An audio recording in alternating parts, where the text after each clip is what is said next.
Bonjour à tous, bienvenue sur Évanance littéraire, une page sur Facebook depuis 2017, mais également un site internet depuis début mars 2024.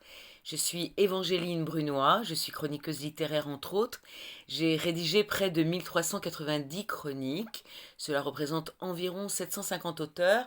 Je ne sais pas combien de maisons d'édition, mais je vais profiter de l'occasion qui m'est donnée à l'instant pour remercier toutes celles et ceux qui m'ont fait confiance pendant toutes ces années. Je vais vous lire la chronique rédigée il y a longtemps, une chronique 12 septembre 2020. Pourquoi? Parce que j'ai oublié de mettre cette chronique sur mon site internet, oubli fâcheux. Donc, L'île de la liberté de Jean-François Zimmermann, paru le 18 juin 2020 aux éditions de Boré, 486 pages. Des déclarations. Comment croire en l'homme? Est-il possible d'arracher son âme aux griffes du démon? Dieu les a aidés à créer ce havre de paix et de liberté, mais aujourd'hui Satan ricane. Puisqu'il semble être toujours victorieux, serait-ce lui le maître du monde? Pourquoi le mot amour est-il toujours écorché et sali par le mot haine? Olivier avait entrepris la construction d'un monde meilleur, libéré des pesantes contraintes et des iniquités inhérentes à celui dont nous dépendons. L'ivraie était dans le grain que nous engrangions. Il en a pourri la partie la plus saine. Grand, très grand roman d'aventure, mêlant faits historiques avérés et fiction. Tome 3 d'une série intitulée Le crépuscule du roi Soleil, comprenant déjà 2 épisodes, L'apothicaire de la rue Grenelle et La rivière d'or. Je vous rassure tout de suite, je n'ai pas lu les opus précédents et cela ne m'a en aucun cas gêné.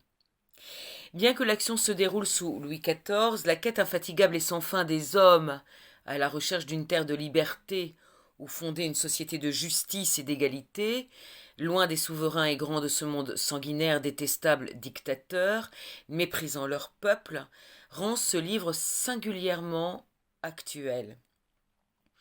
Ainsi ces mots résonnent à nos oreilles et à nos consciences étrangement, nous laissant imaginer ce que partir ailleurs, fuir peut-être, aurait comme avantage. Un rêve, larguer les amarres et voguer vers un horizon de tous les possibles, les voiles claquant au vent, les flots miroitant sous les rayons d'un soleil plus bienveillant que ne le sera jamais le roi de France, en particulier pour les protestants. Ainsi, dans une même famille, certains restant attachés à leur foi, d'autres devenant papistes, des guerres intestines toutes aussi terribles que les conflits constants que Louis XIV mène contre les autres puissances, s'enveniment, gangrènent tout.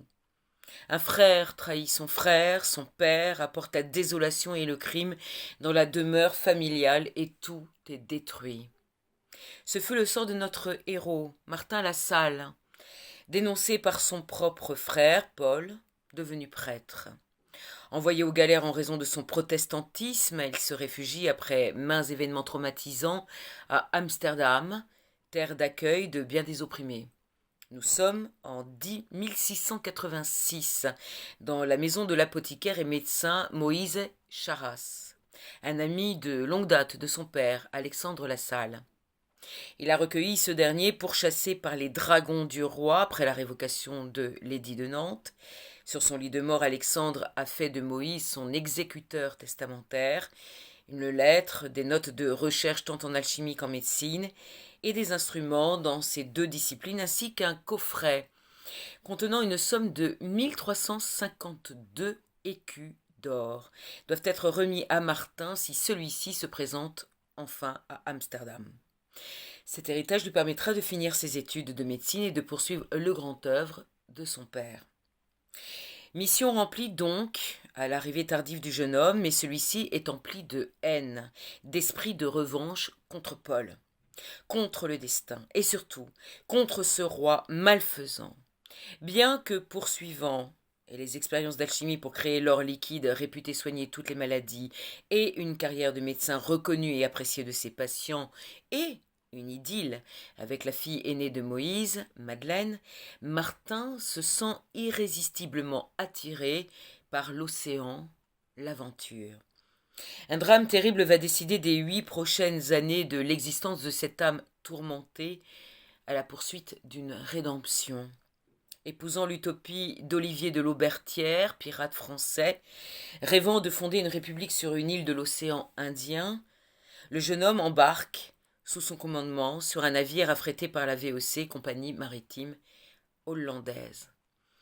L'auteur déploie alors tout son talent pour nous faire vivre des heures inoubliables à bord de voiliers du XVIIe siècle, réussissant avec passion et une grande érudition, cependant rendue accessible, à nous faire partager le quotidien de ces marins, des peuples rencontrés au gré des escales, à nous faire croire que, en ce rêve de liberté et de justice pour tous, nous suivons ces femmes et ces hommes, fondant une nouvelle communauté, nous palpitons, rions, pleurons, bataillons à leur côté contre les représentants du mal, contre les éléments, contre la nature, tout simplement étourdissant de lumière, de couleur, de vérité et de vie.